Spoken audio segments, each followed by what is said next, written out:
நம்மக்கிட்ட நிறைய சகோதரர்கள் என்ன பண்ணுறாங்கன்னு சொன்னால் குரான் கேட்குறாங்க. நான் முஸ்லீம் சகோதரர்கள் குரானை படிக்கணும், எங்களுக்கு அனுப்புங்கங்கிறாங்க. இப்போ நம்ம வீடியோவில் காட்டுறதுங்கிறது பிரபலங்களுக்கு கொடுக்கும்போது அந்த வீடியோ எடுக்கிறோம், அதை நம்ம உங்களுக்கு காட்டிக்கிட்டு இருக்கிறோம் குரான் கொடுத்துருக்குறோம்னு. ஏன்னா அதை பார்த்து நிறைய பேர் குரான் கேட்பாங்க இல்லையா, அதுக்காக. இதே நேரத்தில் நிறைய சகோதரர்கள் நம்மளை தொடர்பு கொண்டு குரான் கேட்கும்போது கொழும்பாக இருந்தால் நேரில் போய் கொடுத்துட்றோம், அவுட் ஸ்டேஷனில் யாரெல்லாம் இருக்கிறாங்களோ அவங்களுக்கு நம்ம போஸ்ட்டில் அனுப்பி வைக்கிறோம். நான் முஸ்லீம் சகோதரருக்கு நேரடியாக அவங்களுடைய அட்ரஸுக்கே அனுப்பிச்சி வைக்கிறோம். இதை செய்யும்போது என்ன நடக்கும்? சில சகோதரர்கள் என்னென்னா, சில நான் முஸ்லீம் சகோதரர்களுக்கு கீழே வந்து கமெண்ட் அடிக்கிறாங்க, நீங்கள் வந்து மதம் மாற்றம் பண்ணுறீங்க, நீங்கள் எங்களுடைய வேத புத்தகங்களை படிக்கிறதுக்கு ரெடியாக நாங்கள் தர ரெடி அப்படிங்கிறாங்க. நான் அந்த சகோதரர்களுக்கு அந்த கமெண்ட்லேயே போய் நான் ரிப்ளையும் பண்ணியிருக்கிறேன். கண்டிப்பாக தாங்க. உதாரணமாக பைபிள் ஒருத்தர் எனக்கு தர நினைக்கிறாருன்னு சொன்னால் என்னுடைய தொலைபேசி வாட்ஸ்அப் இலக்கத்துக்கு தொடர்பு கொண்டு அது நேரடியாக கொண்டு வந்து தரலாம்.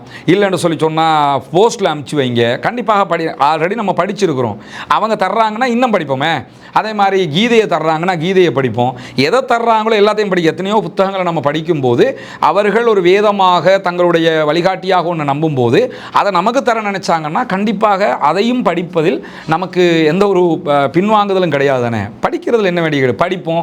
நல்ல விவகாரங்கள் இருந்து சொன்னால் அதை எடுத்து மக்களுக்கு சொல்லுவோம், இப்படி ஒரு செய்தியும் இருக்கிறது என்று சொல்லி, நல்லது தானே. அதனால் இப்போ நம்ம குரான் கொடுக்கிறத பொறுத்த வரையில் எதுக்காக கொடுக்குறோம்னா, முதல் விவகாரம் என்னென்னா, இஸ்லாத்தை நிறைய தப்பும் தவறுமாக மக்களுக்கு மத்தியில் இந்த வெஸ்ட் மீடியாக்கள் காட்சிப்படுத்தி இருக்கிறாங்க. எனவே அதனுடைய அந்த குறைகளை நீக்குவதுதான் எங்களுடைய நோக்கம். குரான்னா அது ஒரு பயங்கரவாதம் சார்ந்த ஒரு புத்தகம், எல்லா இடத்துலையும் மற்றவனை கொல்ல சொல்லி இருக்குதுன்னா அதை நீங்களே எடுத்து படிச்சிருங்களேன்.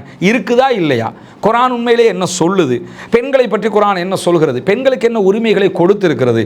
ஆண்களை பற்றி குரான் என்ன பேசுகிறது? விதவைகளை பற்றி குரான் என்ன பேசுகிறது? ஏழைகளை பற்றி குரான் என்ன பேசுகிறது? ஆட்சி முறையை பற்றி குரான் என்ன பேசுகிறது? மற்ற செயல்பாடுகள் தொடர்பாக குரானுடைய நிலைப்பாடுகள் என்ன? முஸ்லீம்கள் எப்படி இருக்கிறாங்க, குரான் உண்மையிலே என்ன பேசுது என்கிறதையெல்லாம் எடுத்து படித்தால் ஒரு நல்லெண்ணம் பிறக்குமா இல்லையா? அப்போ நிறைய இந்த ஃபாரினில் மற்ற நாடுகள் எல்லாம் பார்க்குறோமா இல்லையா, குரானை படிக்கக்கூடிய சகோதரர்கள் குரானை பற்றி பேசுகிறார்கள். அவங்க நான் முஸ்லீமாக தான் இருக்கிறாங்க, ஆனால் குரானை பற்றி பேசுகிறார்கள். எனவே முதன்மையான நோக்கமே என்னென்னு கேட்டால், நம்ம இந்த குரானை கொடுக்கறதினூடாக கசப்புணர்வுகள் நீக்கப்படும். நம்மை பற்றிய புரிதல்கள் அந்த மக்களுக்கு வருமா இல்லையா? அப்போ பிரபலங்களை தேடி போய் கொடுக்குறோம்னு சொல்லி சொன்னால் பிரபலங்களுக்கு கொடுக்க சொல்லி நிறைய பேர் சொல்லுவாங்க, இவருக்கு கொடுங்க அவங்களுக்கு கொடுங்கம்பாங்க. அதனாலையும் கொண்டு போய் கொடுக்குறோம். நம்மளே என்ன பண்ணுறோம்னு கேட்டால், உங்களுக்கு ஒரு குரான் தர விரும்புகிறோம் அப்படின்னு உதாரணமாக விமல் வீரவன்சைக்கு நம்ம குரான் கொடுத்திருந்தோம். விமல் வீரவன்ச எப்படி அறியப்படுகிற ஒருவர்? நம்பர் 1 இனவாதியாக அறியப்படுகிற ஒருவரா இல்லையா? விமல் வீரவன்ச இஸ்லாமியர்களை பற்றி கடந்த காலங்களில் இந்த கோவிட் ஜனாசா டைமில் மற்ற நேரங்களில் எல்லாம் அவர் நடந்து கொண்ட முறைகள், தேர்தல் காலங்களில் அவர் நடந்து கொண்ட முறைகள் எல்லாம் நமக்கு பெரிய கசப்புணர்வை உண்டாக்கி இருக்குதுங்கிறதுல எந்த மாற்றமும் இல்லை. ஆனால் அவர் நமக்கு எதிராக இருந்தாருங்கிறதுனால அவரை அப்படியே எதிரியாக வைக்கணுமா, தெளிவு கொடுக்கணுமா? நீங்கள் சொல்லுங்களேன். தெளிவு கொடுத்தா நல்லது தானே. குரான் இதைத்தான் சொல்லுது, நாங்கள் இப்படிப்பட்டவங்க தான், ஹலாலுண்டா இதுதான், பெண்களுடைய ஆடை ட்ரெஸ் கோடு இப்படி தான், முஸ்லீம்கள் இப்படிப்பட்டவங்க தான், குரானை படிங்க என்று சொல்லி கொடுத்துட்டோம்னா நமக்கு அவர் ஆதரவானவராக, அவர் இஸ்லாத்துக்கு வரணும் வராமல் இருக்கணுங்கிறது ரெண்டாவது. அவர் நம்முடைய எதிரியாக இல்லாமல் குரானை புரிந்து கொண்டவராக இருப்பாரா இல்லையா? எனவே முதல் விவகாரம் என்ன தெரியுமா? எதிரிகளை குறைப்பது என்பதுதான் முதல் காரியமாக இருக்க வேண்டும். தேவையில்லாமல் புரிதலில் தவறாக வைத்துக்கொண்டு எதிரிகள் அதிகரித்து கொண்டிருக்கக்கூடாது என்கிறதுனால தான் குரானை கொடுக்குறோம். இப்போ கூட நிறைய சகோதரர், இப்போ என்னுடைய வாட்ஸ்அப் இலக்கத்திற்கு நான் முஸ்லீம் சகோதரர்கள் யார் கேட்டாலுமே அவங்களுக்கு நம்ம குரானை போஸ்ட்டில் அனுப்பிச்சி வச்சுருவோம். நேரில் கொண்டு கொடுக்கவும் செய்வோம். தாராளமாக நான் முஸ்லீம் சகோதரர்கள் கேளுங்க, யாருக்கு வேணுமோ அவங்களுக்கு குரானை நாங்கள் சிங்களம் தமிழ் மொழிகளில் தருவதற்கு தயாராக இருக்கிறோம்ங்கிறது ஒன்று. ரெண்டாவது என்னென்னு சொன்னால், ஒரு சம்பவத்தையும் இதுக்கு சொல்லணும். ஒரு 2 நாட்களுக்கு முன்பதாக ஒரு மருத்துவர் என்ன தொடர்பு கொண்டார். கொழும்புல ஒரு ஹாஸ்பிட்டலில் அவர் மருத்துவராக இருக்கிறார். தொடர்பு கொண்டு, பிரதர் எனக்கு ஒரு குரான் வேணும், கொண்டு வந்து தர முடியுமா அப்படின்னு சொல்லி கேட்டார். ரொம்ப மகிழ்ச்சியாக இருந்தது. நான் அவரை குரானை கொடுக்கறதுக்காக அவரை சந்திக்கிறதுக்கு போனேன். ஃப்ரைடே, வெள்ளிக்கிழமை தான் போகிறோம்.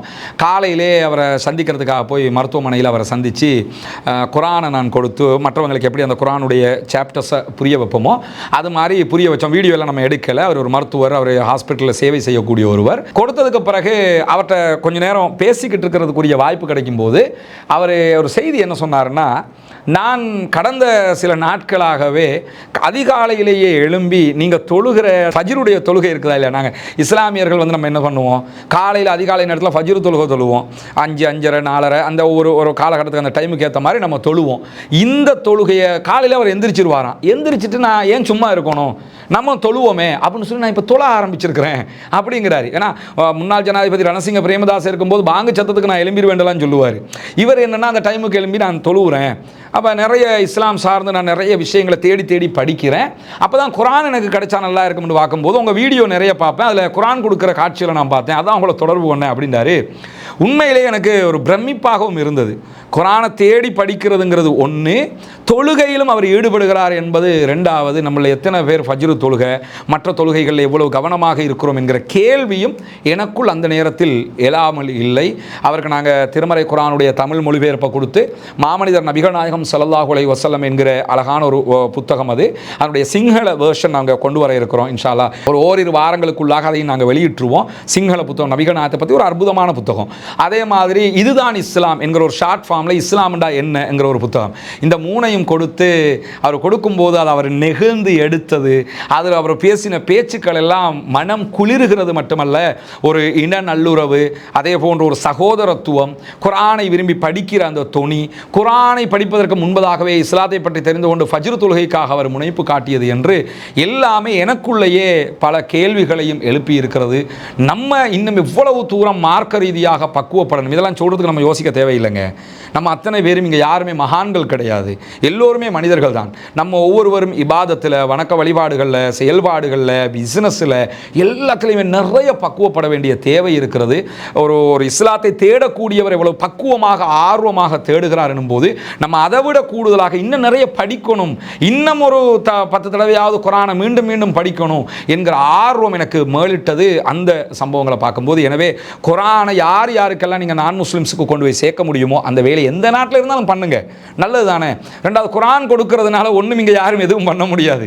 அது குரான் ஒரு மதத்தினுடைய வேத நூலை யாருக்கும் யாரும் அன்பளிப்பு செய்யலாம், அந்த அடிப்படையில் தான் செய்யணும். இதுக்காகத்தான் குரான் கொடுக்கிற அந்த திட்டத்தையே நம்ம செஞ்சுக்கிட்டு இருக்கிறோம். சிங்கள தமிழ் மொழிகளை நமக்கு யாருக்கெல்லாம் கொடுக்க முடியுமோ அவங்களுக்கெல்லாம் கொடுத்துக்கிட்டு இருக்கிறோம். எனவே நீங்களும் கிடைக்கிற போதெல்லாம் நான் முஸ்லிம் சகோதரர்களுக்கு குரானை கொடுங்க, படிக்க சொல்லுங்க, இன நல்லுறவு பெருகும். நம்மை பற்றிய குற்றம் குறைகளை அவர்கள் என்ன, யதார்த்தம் என்ன, உண்மை என்ன, பொய் என்ன என்பதை புரிந்து கொள்வார்கள். எதிர்காலத்தில் இனவாதங்கள் தூண்டப்படுகிற போது அப்படி இல்லை இப்படித்தான் அவங்களே விளக்கம் சொல்லுகிற ஒரு நிலை ஏற்பட்டுவிடும். நமக்கு தெரியும், தமிழ்நாட்டிலாம் பிரச்சனை வரும்போது அன்றைய மதுரை ஆதீனம் வெளிப்படையாக பேசியதாக இருக்கலாம். இன்றைக்கும் பல கருப்பையா போன்றவர்கள் பேசுகிற பேச்சுக்கள், அதே போன்ற மே 17 இயக்கத்தினுடைய தலைவர்கள் பேசுகிற பேச்சுக்கள், குரானை படித்துவிட்டு பல பேர் சொல்லுகிற கருத்துக்களை எல்லாம் கண்ணுக்கு முன்னாடி நம்ம பார்க்குறோம். அது மாதிரி இலங்கையிலும் நான் ஒரு முறை ராஜித சேனாரத்னையை சந்திக்கிற போது ராஜித சேனாரத்ன அற்புதமாக இஸ்லாமியர்களை பற்றி புரிந்து வைத்திருந்தார். முஸ்லீம்களை பற்றி அழகான பல கருத்துக்களை சொன்னால் ஆச்சரியமாக இருந்தது. அவர் ஒரு அரசியல்வாதியாக இவ்வளவு விவரத்தோடு இருக்கிறாரே, நல்ல தெளிவாக இஸ்லாத்தை பற்றி புரிஞ்சு வச்சிருக்கிறாரே, குரானை படிச்சிருக்கிறாரே என்கிற மாதிரி நான் அதை அன்றைக்கே சந்தோஷப்பட்டேன். அது மாதிரி முடிந்த வரைக்கும் இந்த காரியங்களை நம்ம செய்யணுங்கிறதுனால தான் இதை செஞ்சுக்கிட்டு இருக்கிறோம். இதில் வேற எந்த சில பேர் வந்து இவர் எதுக்கு தெரியுமா அது கொடுக்குறாரு அப்படின்னு சொல்லி அவங்களா நினச்சிக்கிட்டு இதை ஒரு ஃபேமஸுக்காக கொடுக்குறாரு, சரி அதுக்காகவாவது கொடுத்துட்டு போங்களேன். நம்ம அல்லாஹ்வுடைய உதவியில் நம்முடைய உள்ளத்தை இறைவன் அறிந்தவன், அது வேறு விஷயம். இப்படி சொல்லுகிறவர்கள் அதுக்காக வேண்டியாவது நீங்களும் கொடுங்களேன், அப்படியாவது அந்த மக்களுக்கு செய்தி போயிடட்டுமே என்கிற ஒரு விஷயத்தை தான் நம்ம சொல்ல முடியும். எனவே குரான் கொடுக்கிறது என்பது நம்முடைய கடமை, அதை நம்ம செஞ்சு தான் ஆகணும், செய்யாமலாம் இருக்க முடியாது.